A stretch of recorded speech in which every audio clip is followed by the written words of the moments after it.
مسجد الحرام مکۃ المکرمہ اور مسجد النبوی مدینہ المنورہ سے خطبے کا اردو ترجمہ کے لیے ہمارے سوشل نیٹ ورک کو فالو کرنا نہ بھولیں اور اپنے دوست احباب کے ساتھ بھی ضرور شیئر کیجیے۔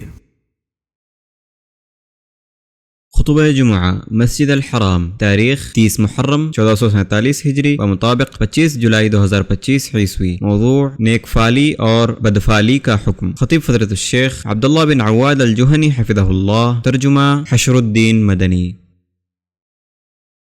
ہر قسم کی تعریف اللہ کے لیے ہے، ہم اس کی حمد بیان کرتے ہیں، اس سے مدد اور مغفرت چاہتے ہیں اور اپنے نفس کی برائیوں اور اپنے برے اعمال سے اللہ کی پناہ میں آتے ہیں۔ اللہ جسے ہدایت دے اسے کوئی گمراہ کرنے والا نہیں، اور جسے وہ گمراہ کرے اسے کوئی ہدایت دینے والا نہیں۔ میں گواہی دیتا ہوں کہ ایک اللہ کے سوا کوئی معبود برحق نہیں، اس کا کوئی شریک نہیں، اور میں گواہی دیتا ہوں کہ محمد اس کے بندے اور رسول ہیں۔ اے ایمان والو، اللہ سے کما حقہ ڈرو اور دیکھو مرتے دم تک مسلمان ہی رہنا۔ اے لوگو، اپنے پروردگار سے ڈرو جس نے تمہیں ایک جان سے پیدا کیا اور اسی سے اس کی بیوی کو پیدا کر کے ان دونوں سے بہت سے مرد اور عورتیں پھیلا دی۔ اس اللہ سے ڈرو جس کے نام پر ایک دوسرے سے مانگتے ہو اور رشتے ناطے توڑنے سے بھی بچو، بے شک اللہ تعالیٰ تم پر نگہبان ہے۔ اے ایمان والو، اللہ تعالیٰ سے ڈرو اور سیدھی سیدھی باتیں کیا کرو تاکہ اللہ تعالیٰ تمہارے کام سنوار دے اور تمہارے گناہ معاف فرما دے، اور جو بھی اللہ اس کے رسول کی تابعداری کرے گا اس نے بڑی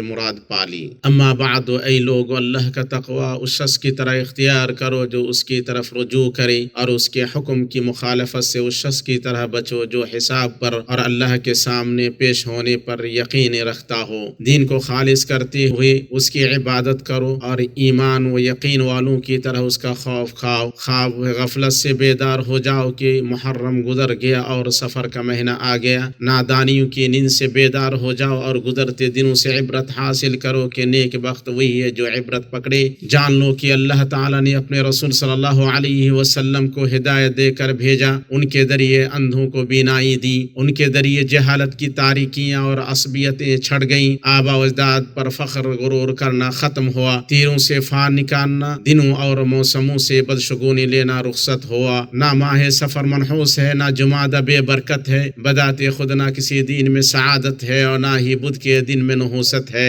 اسلام آیا تاکہ جاہلیت کے عقائد کو ڈھا دے اور مسلمان کے لیے صحیح عقیدے کی تعمیر، درست توحید اور مضبوط یقین پر کرے جو عقلوں سے کھلواڑ کرنے والے تمام اوہام و خیالات سے پاک ہو۔ لہذا بدشگونی اور بدفالی سے بچو، کیونکہ یہ مصیبت اور بدگمانی کا سبب ہے، یہ جاہلوں اور کفار کا طرز عمل ہے۔ اللہ تعالیٰ فرماتا ہے، آپ کہہ دیجئے کہ ہمیں صرف وہی نقصان پہنچائے گا جو اللہ نے ہمارے لیے لکھ دیا ہے، وہی ہمارا مددگار ہے، اور مومنوں کو اللہ ہی پر بھروسہ کرنا چاہیے۔ اوقات اور زمانے کو برا نہ کہو، نہ دنوں، سالوں اور مہینوں کو منحوس سمجھو، اور نفع نقصان کی نسبت صرف اس ذات کی طرف کرو جس کے ہاتھ میں تمام معاملات کی باغ ڈور ہے۔ مہینوں اور دنوں میں کوئی نحوست نہیں، جو کچھ اللہ نے تقدیر میں لکھ دیا ہے وہ ہو کر رہے گا۔ لوگوں، دنوں سے دشمنی مول لینا پاگل پن ہے۔ نبی کریم صلی اللہ علیہ وسلم نے فرمایا، چھوت لگ جانا، بدشگونی لینا اور الو یا سفر کی نحوست کوئی شے نہیں۔ اسے امام بخاری نے روایت کیا ہے، اور نبی کریم صلی اللہ علیہ وسلم نے فرمایا، جس شخص کو بدشگونی نے اس کی ضرورت سے روک دیا تو اس نے شرک کیا۔ اسے امام ابو داؤد نے روایت کیا ہے۔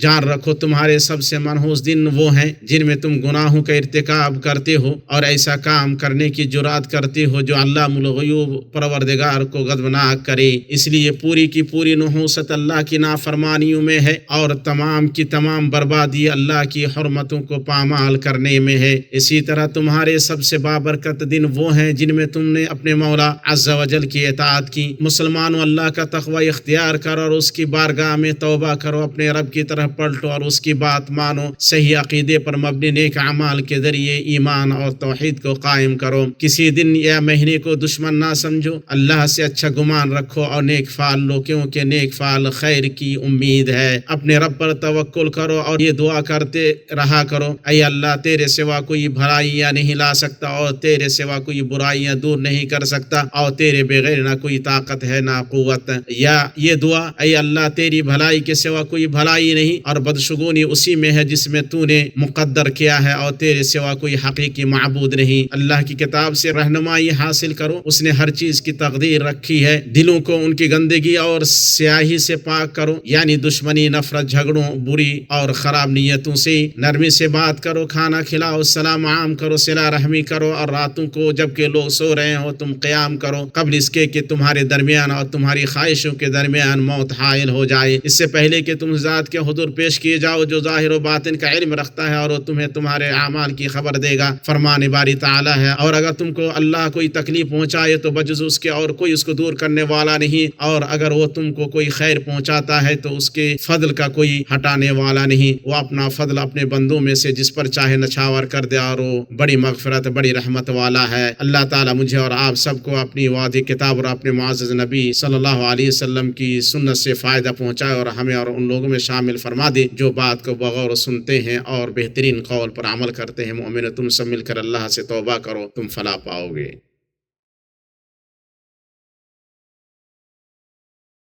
تمام تعریف اس اللہ کے لیے ہے جس کے سوا کوئی حمد و ثنا کا سزاوار نہیں، اور درود و سلام ہمارے سردار محمد پر اور آپ کے آل و اصحاب پر۔ اما بعد، انوار نبوت میں سے ابو ہریرہ رضی اللہ تعالی عنہ کی روایت ہے کہ رسول اللہ صلی اللہ علیہ وسلم نے فرمایا، بدشگونی کی کوئی حیثیت نہیں، اس میں بہتر نیک فعل ہے۔ صحابہ کرام نے عرض کیا، اللہ کے رسول نیک فعل کیا ہے؟ آپ صلی اللہ علیہ وسلم نے فرمایا، اچھی بات جو تم میں سے کوئی سنے۔ اسے امام بخاری نے روایت کیا ہے، اللہ کے بندو نیک فعل لو، دوزخ کے سوا ہر مصیبت عافیت ہے، قبر کے سوا ہر تنگی وسعت ہے، اور شرک کے سوا ہر گناہ کی معافی ہے۔ اگرچہ ہم مصیبتوں کا حسن نہ دیکھ سکیں تب بھی اللہ نے جو مقدر کیا ہے وہی در حقیقت خوبصورت ہے۔ اللہ کے بندو خلوت و جلوت میں اللہ سے ڈرو اور اپنے ظاہر و باطن اعمال کی اصلاح کرو، اور شکر کے طور پر اپنے اعضاء کو اس کی اطاعت میں استعمال کرو، اور جو تمہارے نبی صلی اللہ علیہ وسلم لے کر آئے تم اس کی حفاظت کرو اور ان پر بکثرت درود بھیجو، کیونکہ ان پر درود بھیجنے سے تمہیں اجر، کامیابی اور قبولیت حاصل ہوگی، اور درود کی کثرت سے بندشیں کھلیں گی، مصیبتیں دور ہوں گی اور قرض ادا ہوں گے۔ اے اللہ ان پر درود و سلام نازل فرما، اور اے اللہ تو راضی ہو جا چاروں خلفاء راشدین سے اور بقیہ معزز عشرہ مبشرہ سے اور اپنے چنیدہ نبی کی ازواج مطہرات سے۔ اے اللہ ہم تجھ سے دعا کرتے ہیں کہ تو اسلام کو غلبہ عطا کر، اے ذات جو اپنے بندوں پر